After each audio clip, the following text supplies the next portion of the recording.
Hello everyone.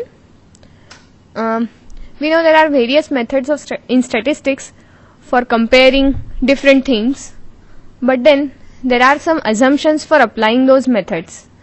For example, if we want to apply say z-test or t-test or ANOVA, then we need to have normality in the data. If the data is coming from normal population, then only we can apply these kinds of tests. But then not all the data sets are normal. Sometimes the assumption of normality may be violated. Or for ANOVA, sometimes if the assumption of equal variance is violated, then also we need to have some different techniques using which we can do the comparison even though the data doesn't follow our standard assumptions. So in such cases, what comes to our rescue are the non-parametric tests.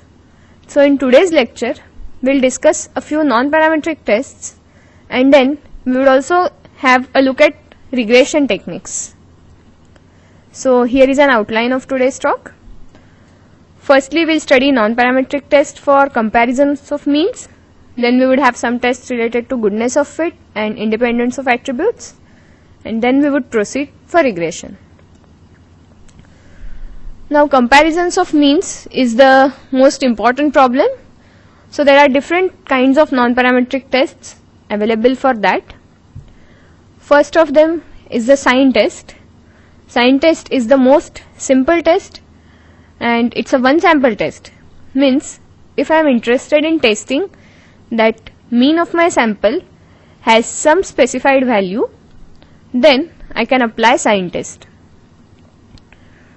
Now what if I have two samples and I want to compare their means? Now again, in two samples there are two types. Suppose I have paired samples. For example, before treatment response and after treatment response of some same patients. So if I have paired responses and if I want to compare the before treatment mean to the after treatment mean, then I need two sample test with paired samples. So we have Wilcoxon signed rank test, which is equivalent of two sample t-test. And then if you have two independent samples, then we have Mann-Whitney U-test. And one more thing is, we may not always be happy with only two samples. If we want to compare means of more than two samples, then we need something which is similar to ANOVA, analysis of variance. So we have Kruskal-Wallis test, which is a non-parametric analog of ANOVA. So here we will discuss details about sign test. So here is one example where we can use sign test. So as part of an air pollution experiment, sulfur dioxide concentration in the atmosphere was recorded for two different places, A and B, over a 15-day period, and we want to test whether place A has more concentration of SO2 than place B. So we want to see if air pollution is more at place A. Now here are the recordings on 15 days. Now the basic first step of the sign test is we have to give sign to the difference in the pairs. So my first pair of observations is 3, 1. So the difference A minus B is positive, so I would give plus sign. Now next difference is 7, 5, so I would again have plus sign. So in this manner, we record signs for all the 15 pairs. And now let's compute how many signs are positive and how many are negative. So here we have 15, total number of observations is 15. So out of that, only 3 signs are negative and 12 are positive. So my number of plus signs is 12. So if I denote by my number of plus signs by x, then my x is 12. And now for sign test, if my H0 is true, means if both the places A and B have almost same SO2 concentration, then the number of plus signs and number of minus signs should be more or less same. So out of 15, say around 7 to 8 should be plus signs and remaining should be minus signs. But here I have 12 plus signs. So what we know is we can compute p-value. So we would compute the probability of getting 12 or more plus signs if my H0 is true. Means if suppose both the places are having same SO2 concentration, means plus sign and minus signs, if they were equally likely, then what are the chances of getting more than 12 plus signs in this sample of 15 signs? So this can be done using binomial distribution. So we have a sample of size 15 from binomial. So what are the chances of getting say 12 success if my success probability is half? Half, because I am treating plus sign and minus sign as equally likely. So using binomial tables, this probability turns out to be 0.0176, which is a very small quantity, and it is also less than our level of significance 0.05. It means that if my H0 were true, then the chances of getting so many plus signs are very less. They are just 0.01. So my H0 is more likely to be wrong, and hence we reject our H0 and we conclude that place A has more sulfur dioxide concentration than place B. So this is how sign test is applied, and it's very easy to apply. Now sometimes one may not be happy only with the counting of number of signs. We might be interested in considering the magnitudes also. So that things can be taken care of by using other tests like Wilcoxon tests and so on. And as we discussed earlier, for two sample comparison also we have Wilcoxon test, Mann-Whitney test, and then we have Kruskal-Wallis test for multiple comparisons.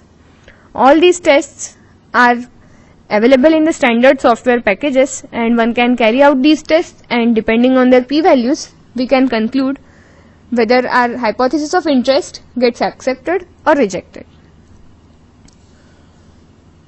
Then the next thing is goodness of fit. Now what is goodness of fit?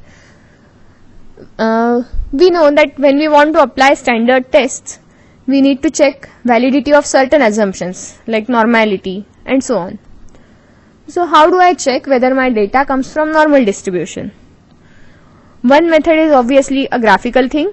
I may plot the histogram of my data and see if that histogram looks to be a normal or not. If it is very skewed, then from the histogram it would be obviously evident that data doesn't come from normal. But sometimes it may not be possible to have this visual interpretation clearly. So in such cases we need to have some mathematical procedure for testing this. That's why we need goodness of fit test. So this Kolmogorov-Smirnov test listed here, this test can be used for testing normality of the data. It can also be used for testing other distributions. For example, for applying certain model, I need to check whether my data come from exponential and so on. So we can use Kolmogorov-Smirnov test for fitting distributions to various data and then testing whether their fit is good or not. And another goodness of fit test is chi-square test. So here we would have it for one data. So now this data gives average number of accidents occurred on each day of the week. This is the data for say 1 month, and average number of accidents for each day are recorded. Now we are interested in seeing if the number of accidents on each day is same or whether some days are more prone to accident. For example, suppose on weekends more people come out, and are there going to be more accident on weekends and so on. So my null hypothesis is the number of accidents on each day same? So we are going to apply chi-square test for goodness of fit. Now what it does is, it first computes what is known as expected frequencies if my null hypothesis is true. So if suppose my null hypothesis is true, then what would happen? I would get equal number on each day. So how do I get this number? I know the total number of things, I know the total number of accidents, so I would split that equally in the 7 days. So my expected frequency here under this null hypothesis is x bar. So there would be equal number of accidents on each day if my null hypothesis is true. And then my observed frequency is the actual number of accidents which we have recorded here. So my OIs are 15, 12, 13 and so on. And now we have to see if my observed frequencies and expected frequencies differ significantly. If they are more or less same, then we would say that okay, my null hypothesis is true. And if they are different, then we would have to conclude that my H0 is wrong, because my observed frequencies are far away from the expected frequencies. Now far away means how far away? So for that we compute the test statistic which is given here. So what we do is we take square of the difference between observed frequency and expected frequency and scale it by dividing it by expected frequency. So we have OI minus EI square upon EI, and then we take sum over all i's. And it has been proved by statisticians that this thing follows chi-square with n minus 1 degrees of freedom, where my n is the number of classes. So here I have 7 days, so my n minus 1 becomes 6. So if my null hypothesis is true, then this quantity follows chi-square distribution with 6 degrees of freedom. And hence because of this test is known as chi-square test for goodness of fit. And here we have estimated only one parameter x bar, so my degrees of freedom are n minus 1. If suppose we estimate p parameters, then the degrees of freedom would be correspondingly reduced, so it would become n minus p. Using this, we can conclude whether our H0 is true or false. Now, there is another chi-square test which is also of interest. It is known as chi-square test for independence of attributes. So sometimes we have a data on categorical variables. For example, suppose generally we hear that smoking increases risk of cancer. So we want to see whether the occurrence of cancer is related to smoking or not. So we have only two categories of people, those who smoke and those who don't smoke, and similarly we have two categories, those who have cancer and those who don't have cancer. So on the basis of these categories, we have to decide whether the smoking is associated with cancer or not. So for such kind of things, we can use this chi-square test for independence of attributes. So this is used to test whether two categorical variables are independent of each other.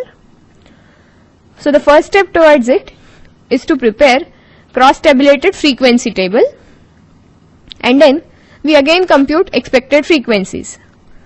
So if my two variables are independent, then expected frequency of ijth cell Eij is ni dot into n dot j upon capital N, where my ni dot is basically sum of numbers in ith row, sum of the frequencies in ith row, and n dot j would be sum of the counts in jth column. So if my observations are independent, then the frequency of ijth cell would be obtained by this, and capital N is my total count.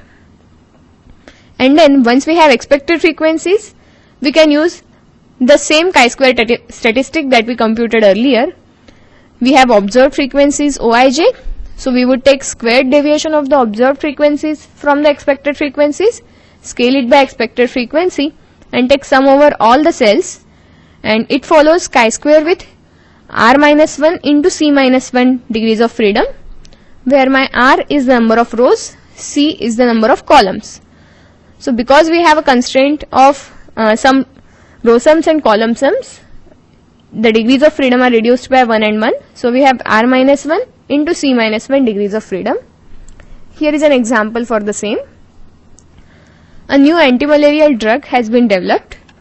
287 individuals took part in an experiment to compare its effectiveness with the existing drug.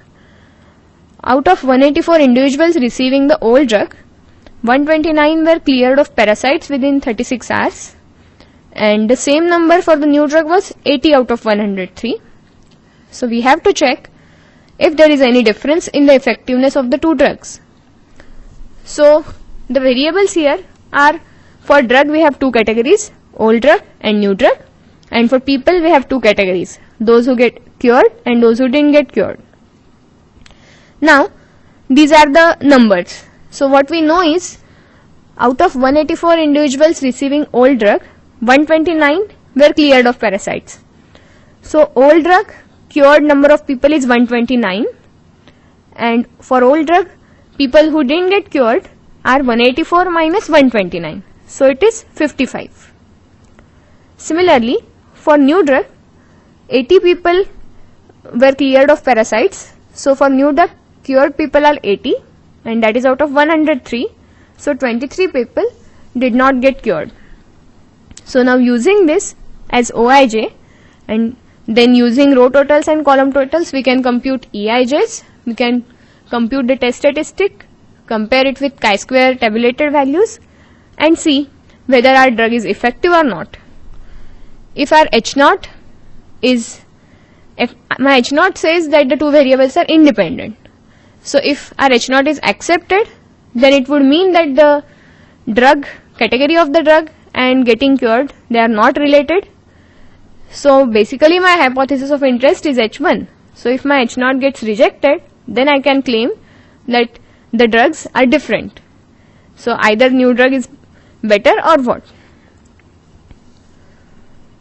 Now one more way of exploring the relationship in the variables, if they are not dependent, is through correlation and regression. So if suppose we establish that the two variables are related, then obviously we would need to study the relationship among them, and we would need to see if we can use that relationship and predict some things about one variable on the basis of our knowledge about another variable. So for that, the basic techniques for exploring the relationships between two variables are scatter plot and Pearson's correlation. So both these can reveal some linear patterns if there are. So through scatter plot, if we can see some linear relationship, then we can go for what is known as linear regression. We can also compute Pearson's correlation coefficient, which if it's away from 0, means if it has a higher magnitude, if it's near to +1 or -1, then it means that the two variables have some relationship which can be exploited to predict things about one variable in terms of other. So these are the basic types of regression if you want to do this thing. The most simple one is simple linear regression, where we have only one independent regressor. Means we want to study the effect of one variable on the effect on other variable. Then next step is multiple linear regression, where we have more than one independent variable and single response variable. And then there is a third category known as logistic regression, where our response is categorical. For example, say yes, no type, and so on. So by using these three types of regression tools, we can study the relationships between two variables. Now when can we use simple linear regression? For example, we have such kind of data. We have an observed percentage yield of a biological reaction at various centigrade temperatures. So data are recorded in the table here. We have temperatures and correspondingly we have recorded yields. So we need to see what is the effect of temperature on the yield, because we might be interested in some optimal yield. So for getting that yield, what temperature should we maintain? This might be our question of interest. So if we plot the graph of the data, these red dots represent my actual observations. So on the x-axis we have temperature, on the y-axis we have yield. Now we can see that they are more or less linear, so we can fit a regression line which is denoted here by the blue line. So this blue line is the best fit for the given data, and the equation of the line is written near the title. So my yield is 57.46 plus 0.1263 times temperature. And in the right side box, you can see R square and R square adjusted. This R square denotes how much good my fit is. Now this R square is 97%. It means that 97% of the variation in the yield has been explained by variation in the temperature. So if I change the temperature, then I can get desired change in the yield. So how do we do this? Through this regression line. Now we know this equation. So what this equation tells us is, if I increase the temperature by 1 centigrade, then my yield is going to increase by 0.1263 units. There is a plus sign, so increase in temperature is going to increase the yield. So if I increase the temperature by 1 centigrade, my yield would be increased by 0.1263. So depending on how much yield do I want to increase, I can accordingly increase my temperature and get the desired yield. So in this way, we can use the regression equation to decide the conditions under which we can operate the treatments so as to get the desired results. But then sometimes we might be interested in more than one independent variables. So in that situation, we would go for multiple regression. Now here is an example where we can use multiple regression.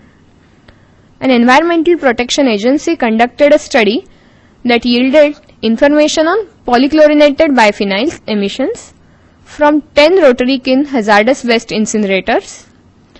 So they had 3 variables. Emissions were denoted by E, and then kiln length was recorded as L, and the diameter was recorded as D. And so it's known to us that emissions depend on the length of the kiln and diameter of the kiln. So multiple linear regression was fitted, and here is the line of best fit. So E is 13.828 plus 0.564 L plus 1.099 D. So what does it mean?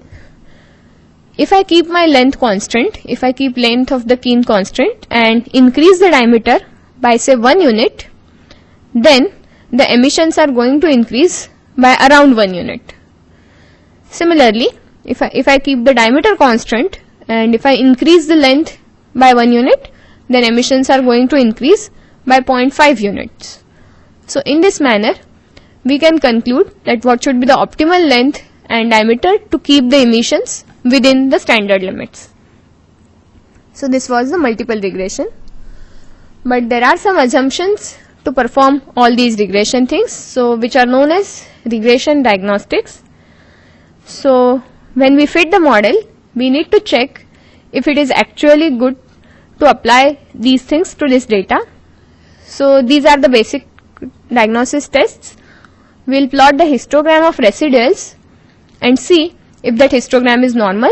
We need normal residuals, then only all the regression assumptions would be satisfied. So we would plot the histogram of residuals or normal probability plot of the residuals and see if the normality assumption is satisfied or not. If that is not satisfied, then we might be interested in doing some transformation so as to make the data normal. Another point of interest is scatter plot of residuals versus regressor. Ideally, residuals should be independent of regressors. So, if the scatter plot of residuals versus regressors shows any pattern, then it's a cause of serious concern. So in that case also, we would need to do appropriate transformations to eliminate this effect. And another thing is scatter plot of residuals versus order of the data. It might happen that my data are not independent.